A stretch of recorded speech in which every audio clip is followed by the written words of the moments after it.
There are three separate elements of mental readiness we need to keep in mind. The first is emotional discipline, and that consists of three different things. The first is the ability to contain panic and to think clearly in the moment of emergency. The second is the ability to redirect impulses and drives, blame someone, hide, overreact to a more productive place. And the third is humility, because it is humility that makes empathy possible, and it is empathy that is going to get us through the crisis.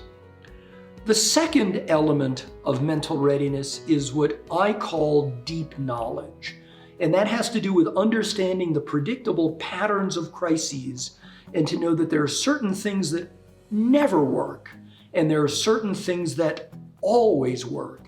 And we need to avoid doing the things that we know never work, and we need to default to doing the things that always work. The second element of deep knowledge is to study as many different kinds of crises as possible, to see that very often the resolution of the crisis requires us to do things that are scary, whereas doing things that make us feel less at risk predictably lead to bad outcomes. The more we see this in actual crises, the more likely we are to be able to choose well and execute quickly in the moment of crisis.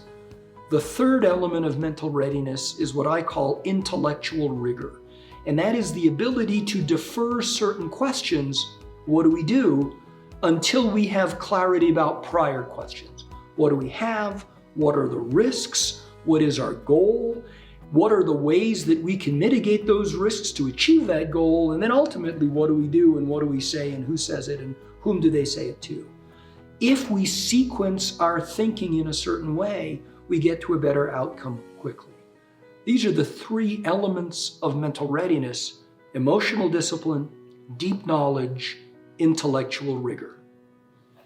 You can learn about this and much more at the Logos Learning Center.